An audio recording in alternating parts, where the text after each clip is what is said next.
ओम शांति। आपका प्रश्न है कि पृथ्वी जो 23.5 डिग्री झुकी हुई है उसका कारण क्या है? आध्यात्मिकता से जुड़ा हुआ है? अगर हाँ तो कैसे है, ये समझना है। उत्तर है, देखो, आपका प्रश्न बहुत बहुत अच्छा है। ऐसे प्रश्न हमें गहराई में जाने का मौका देता है और मंथन करने का अच्छा मौका देता है और इससे अनेकों का कल्याण होता है।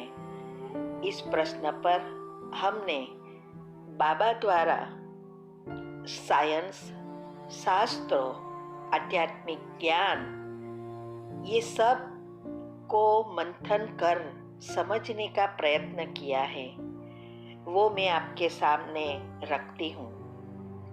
वैसे देखो तो सभी आकाश में जो भी हम तारा, नक्षत्र जो भी हम देख रहे हैं, सबके पीछे आध्यात्मिक रहस्य है और ये सब चीजें सृष्टि के पहले नंबर की आत्माएं और पहले जन्म की आत्माओं से सब बातें जुड़ी हुई है। इसीलिए सबके पीछे आध्यात्मिक रहस्य है। अभी ये पृथ्वी 23.5 डिग्री झुकी है और फिर सीधी हो जाएगी। ये दोनों बात सही है। उसमें आध्यात्मिक और इस सृष्टि की मुख्य आत्माएं, ब्रह्मा से लेकर उनसे जुड़ी सभी आत्माओं का जो सारा आपामंडल है, उनसे गहरा संबंध है। इससे ही कल्प की आयु, 4 युगों की आयु, समय, ऋतु, ये सब उससे कनेक्टेड है। विनाश और स्थापना माना सृष्टि परिवर्तन का राज इसमें ही समाया हुआ है। ये सब साइंस, शास्त्रों में भी है, लेकिन सब में समझ अलग अलग है और परमात्मा आके शॉर्ट में सरल भाषा में हमें समझाते हैं, परंतु उसको समझने के लिए दिव्य शुद्ध बुद्धि चाहिए। मनुष्य की 3 विशेष शक्तियां हैं, लाइट, आवाज और गति। ये कारण दुनिया परिवर्तनशील है। तो आत्मा में भी 3 प्रकार की विशेषताएं हैं जिससे वो चलती है, गति, सद्गति और दुर्गति।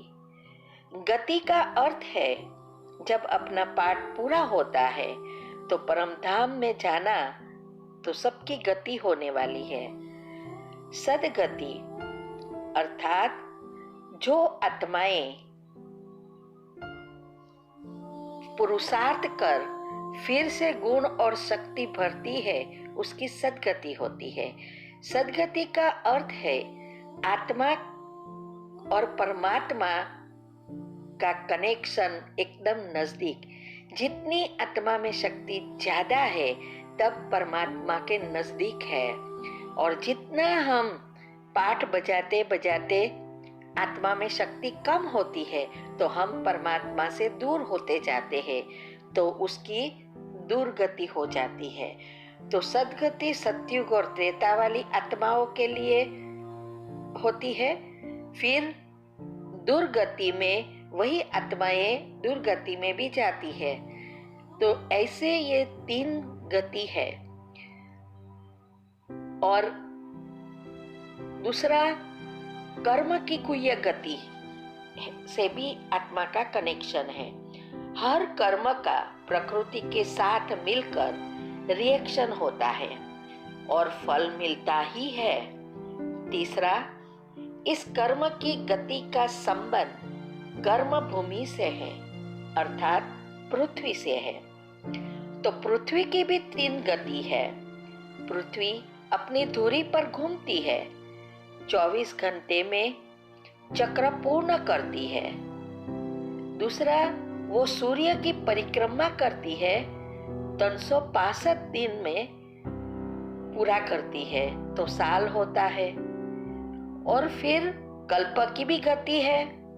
वो सूर्य पृथ्वी से हजारों गुना बड़ा है। 1250 साल में पृथ्वी 90 डिग्री ही फिनिश करती है और सारा चक्र 360 डिग्री का है। तो उस पूरा करने में 5000 साल होता है। 1250 टाइम 4 तो 5000 हुआ। तो ये है कल्प। तो जब ये चक्र पूरा होता है तो कल्प बन जाता है। पृथ्वी घड़ी की उल्टी दिशा में घूमती है। कल्प का चक्र घड़ी की दिशा में घूमता है। पहले तो ये समझेंगे कि क्यों पृथ्वी अभी 23.5 डिग्री नमी हुई है। जब हमारी आत्मा की शक्ति कम होती है तब हमारी पवित्रता भी कम होती जाती है। हमारी पवित्रता ही ब्रह्मांड की ईथर ऊर्जा और पृथ्वी की गुरुत्व या बल जो है उसको नियंत्रित करती है। इसीलिए द्वापर से हमारी आत्मा की पवित्रता की शक्ति कम होने से हमारी मानसिकता में बदलाव आता है। तब प्रकृति में भी उसी रूप में परिवर्तन आता है और ब्रह्मांड में भी बदलाव आता है। ये यूनिवर्स 2 भागों में बंट जाता है और हमारा ब्रेन भी 2 भागों में बंट जाता है। तो ये उत्तर ध्रुव और दक्षिण ध्रुव, ये 2 भाग यूनिवर्स का हो जाता है।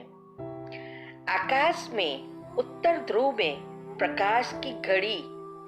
प्रकाश घड़ी की दिशा में घूमती है और पृथ्वी पर चुंबकीय क्षेत्र घड़ी की विरुद्ध दिशा में घूमता है। पृथ्वी के अंदर भी शक्ति कम होती जाती है। सतयुग त्रेता में सृष्टि चपट माना फ्लैट होती है।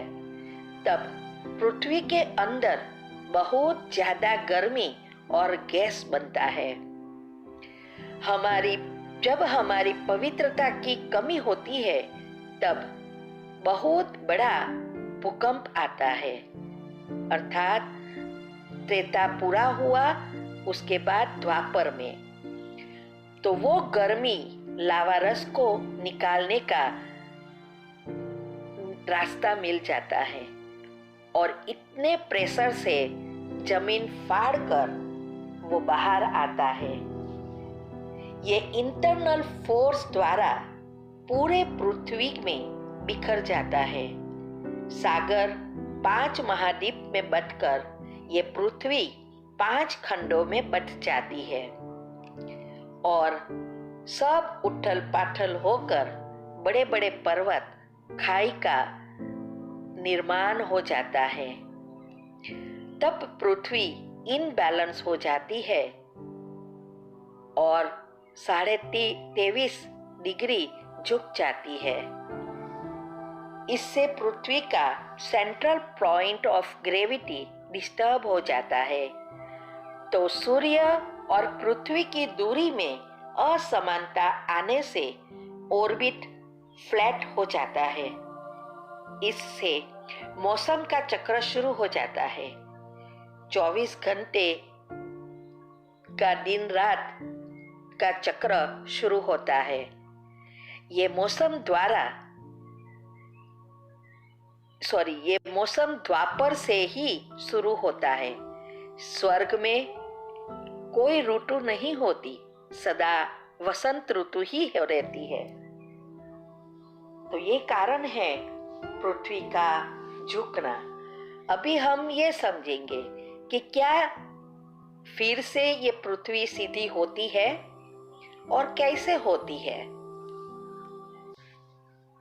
हमने आगे देखा कि द्वापर से हम आत्माओं की अपवित्रता से ये पृथ्वी में हलचल होने से फट जाती है और ऋतुओं का चक्र के साथ सब चक्रों शुरू हो जाते हैं।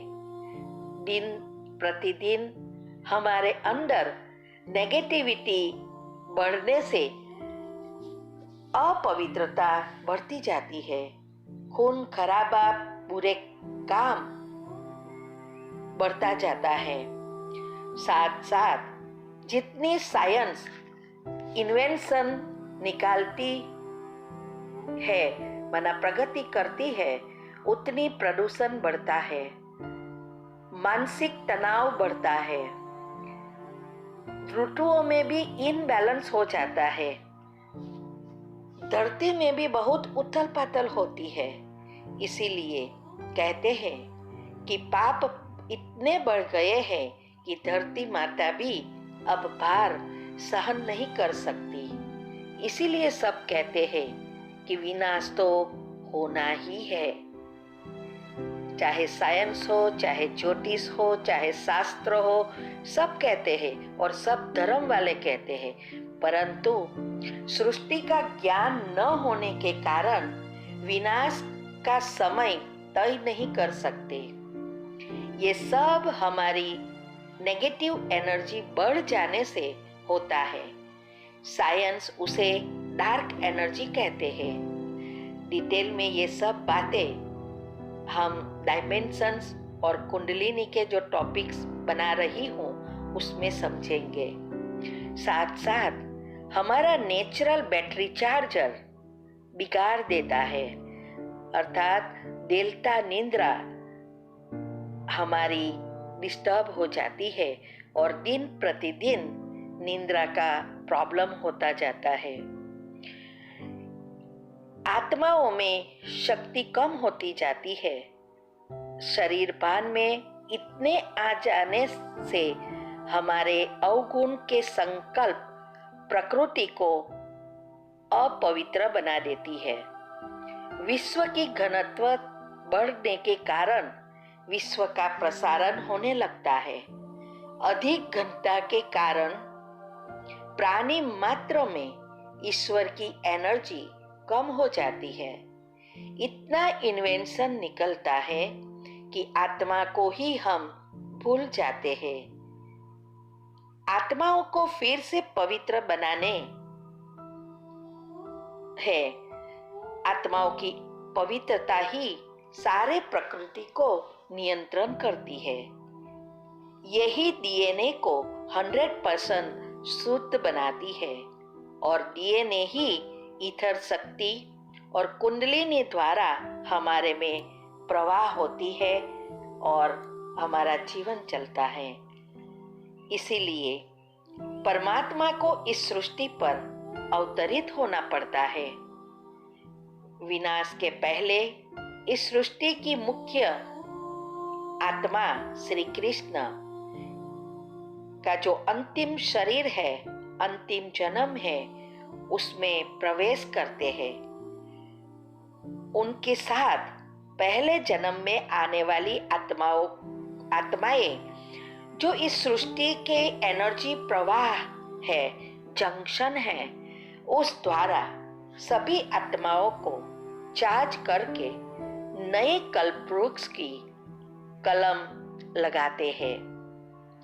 साथ साथ पुरानी दुनिया में नेगेटिव एनर्जी अति में जाने से विनाश भी होना है। अगर इस सृष्टि को बचाना है तो फिर से इसे सीधी करना पड़ेगा। तब जैसे सृष्टि पहले थी वैसी हो सकेगी। माना स्वर्ग जैसे पृथ्वी के इंटरनल फोर्स से 5 भाग हो गए, ऐसे ही अभी फिर से एक बनाकर सीधी करने के लिए एक्सटर्नल फोर्स चाहिए। वो तो साइंस द्वारा और हमारे नेगेटिव विचारों द्वारा सब कुछ हो रहा है। ये बॉम्ब्स, मिसाइल्स वगैरह करोड़ों के हिसाब में बनाए हैं। वो सब लड़ाई में जब अपने आप गर्मी के कारण ब्लास्ट होंगे, 10,000 डिग्री रेडिएशन से भी ज्यादा हो जाएगा और साथ साथ उत्तर ध्रुव में बर्फ के पहाड़ों पिघलने से सागर भी उछलेगा और सब खंड उसमें समा जाएंगे। सब रेडिएशन पानी में जाने से ग्रेविटी न्यूट्रल हो जाएगी। इसीलिए ना तो परमात्मा विनाश करते हैं, नहीं कोई व्यक्ति करता है। ये सब हमारे संकल्पों के कारण नेचुरल होता है। अभी पृथ्वी का ग्रेविटेशनल फोर्स बहुत बढ़ गया है, इसीलिए ये उथल पाथल होती है और अति में जाकर विनाश होता है। जब हमारी पवित्रता की शक्ति से फिर से ऊर्जा की ऊर्ध्व गति होती है तो पृथ्वी का ग्रेविटेशनल फोर्स न्यूट्रल हो जाता है। तब ये पृथ्वी फिर से सीधी और सपाट हो जाती है। सब ग्रह, सूर्य, चंद्र सब एक लाइन में फिर से आ जाएंगे। यह ग्रह एक लाइन में आने का अर्थ ही है ये जो 8 माले के मन के हैं, माना मुख्य आत्माएं हैं, वो पुरुषार्थ कर संपूर्ण बन समान बन जाएंगे। तब प्रकृति सहित सारे विश्व का कंट्रोल, विश्व के महाराजा, सृष्टि के नंबर 1 आत्मा श्री कृष्ण के हाथ में फिर से आ जाएगा। उसे कहते हैं स्वर्ग, जहां सब कुछ संकल्प से चलता है। हम आगे डिटेल में इसके बारे में समझेंगे। भारत में बॉम्ब्स वॉर नहीं होती और भारत की भूमि का लेवल बहुत ऊंचा है, इसीलिए बॉम्ब से निकली हुई रेडिएशन भारत को असर नहीं करती। इसीलिए परमात्मा भी कहते हैं भारत अविनाशी खंड है, उस भूमि का कभी विनाश नहीं होता, सिर्फ सारे विश्व में भारत ही बचता है। अभी हम गुह्य राज के साथ 10 डायमेंशंस, 16 कला और आत्मा को सितारा क्यों कहते हैं और बहुत कुछ गुह्य राज ढूंढकर हम टॉपिक बना रहे हैं। ये सब हम जो भी टॉपिक यूट्यूब पर रखे हैं वो भी बहुत गुह्य साइंटिफिक राज के साथ है। सब अपने कांटेक्ट वालों को रोज फॉरवर्ड करो, जिससे जो भी आत्माएं सत्युग त्रेता वाली है वह इस प्रेरणा के द्वारा निकल आए और आगे बढ़े। ओम शांति।